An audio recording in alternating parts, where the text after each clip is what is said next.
सच्चिदानंद रूपाय विश्वोत्पत्त्यादि Hathaway तापत्रय विनाशाय श्रीकृष्णाय वयं नमः। श्रीकृष्णाय वासुदेवाय हरये परमात्मने प्रणतक्लेशनाशाय गोविंदाय नमो नमः। बोलिए सच्चिदानंद भगवान की जय, बोलिए राजा रामचंद्र की जय, बोलिए वीर बजरंगी की जय। सज्जनों, आज मैं आपको जो बताने वाला हूँ वो बहुत ही विचारणीय विषय है और निसंदेह मानव कल्याण के लिए बहुत ही लाभदायक है। मानव जीवन के लिए बहुत ही लाभदायक है, कल्याणकारी है। इसलिए इस बात को पूरी तरह से समझने की कोशिश करिए और इसे अपने जीवन में ढालने की कोशिश करिए, क्योंकि अगर आप लोगों ने इसे ढाल लिया तो मैं ये मानता हूं कि मानव सभ्यता का नाश नहीं होगा, मानव जीवन का नाश नहीं होगा। बहुत सारी चीजें हैं, बुद्धि कभी नहीं बिगड़ेगी। तो मैं आपको ये बताने वाला हूं कि भीष्म पितामह को इच्छा मृत्यु का वरदान क्यों मिला, क्योंकि इस बात को जब आप सुनेंगे तभी आपके समझ में आएगा कि जो मैं आपको बताने वाला हूं वो बात किस हद तक सत्य है। तो भीष्म पितामह को वरदान मिला था इच्छा मृत्यु का। उनके पिता राजा शांतनु ने भीष्म पितामह अपने पुत्र को दिया था, क्योंकि राजा शांतनु के पुत्र भीष्म पितामह हैं। और जयद्रथ ने अपने पिता वृद्धक्षत्र से भी ये वरदान मांगा था कि मुझे इच्छा मृत्यु का वरदान दे दीजिए, लेकिन वृद्धक्षत्र ने ये वरदान जयद्रथ को नहीं दिया। जयद्रथ को कोई और वरदान दिया कि किसी के भी द्वारा तुम्हारा कटा हुआ सिर अगर पृथ्वी पर गिरेगा उसके सिर के 100 टुकड़े हो जाएंगे। जयद्रथ को यह वरदान नहीं मिला, लेकिन भीष्म पितामह को ही यह वरदान मिला था इच्छा मृत्यु का। और कब मिला? जब भीष्म पितामह ने प्रतिज्ञा किया कि मैं आजीवन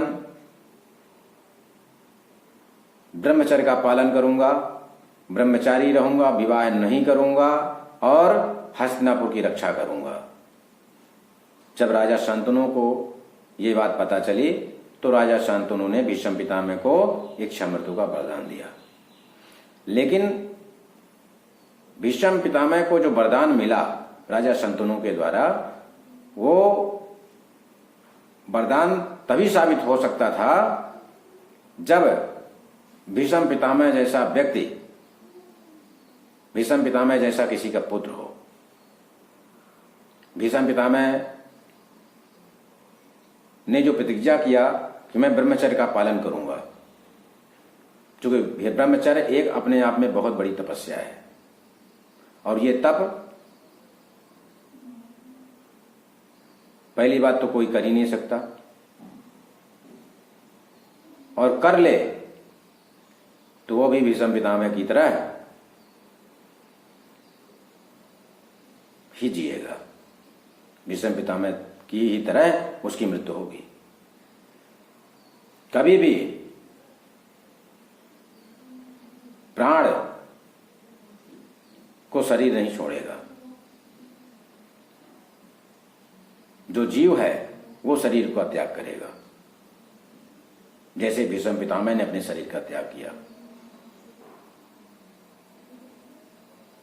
ऐसे जो ब्रह्मचर्य का जो पालन करता है उसकी बुद्धि कभी नहीं बिगड़ती, आयु कभी क्षीण नहीं होती, बल कभी खत्म नहीं होता, तेज कभी का कभी नाश नहीं होता। आयु प्रज्ञा बलम वीर्यम, आप जान लीजिए ये चारों चीजें उसके अंदर विद्यमान रहती हैं। वो व्यक्ति कभी कांतिहीन नहीं हो सकता।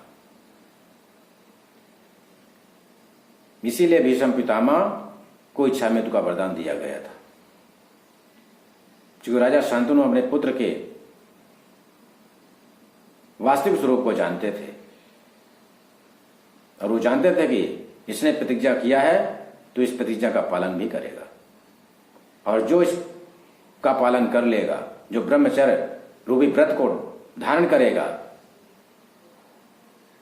उसकी आयु कभी खत्म नहीं हो सकती। इसीलिए उनको वरदान दिया गया था इच्छा मृत्यु का। तो ब्रह्मचर्य में बहुत बड़ी शक्ति है। ब्रह्मचर्य का पालन करने वाला व्यक्ति निरोग रहता है। किसी प्रकार का कोई भी रोग हो उसे ग्रसित नहीं कर सकता। आप जान लीजिए कि ब्रह्मचर्य अपने आप में बहुत बड़ी औषधि है, बहुत बड़ा बल है, बहुत बड़ी बुद्धि का स्वरूप है, बहुत बड़ा ज्ञान है, बहुत बड़ा तेज है वो।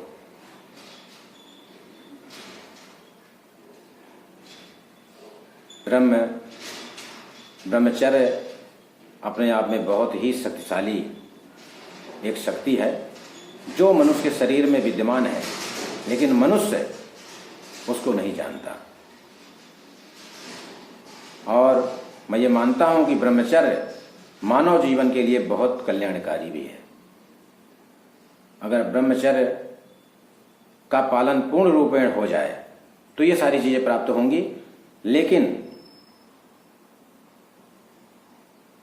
जो विवाहित है उसे हम ब्रह्मचारी तो नहीं कह सकते, लेकिन ब्रह्मचर्य का पालन वो भी कर सकता है।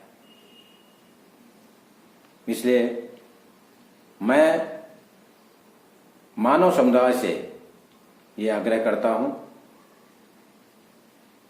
कि जो मैंने अभी बताया है इन नियमों का पालन करें, इन बातों का अनुकरण करें और उस पर चलने की कोशिश करें। इससे मानव सभ्यता कभी नष्ट नहीं होगी, क्योंकि हर चीज का एक ही मूल है, वो है ज्ञान। जब बुद्धि नहीं बिगड़ेगी तो कोई भी चीज बिगड़ेगा नहीं, और जब बुद्धि का विनाश हो जाएगा तो सब कुछ खत्म हो जाएगा। ये सबको पता है। जय श्री राधे कृष्ण।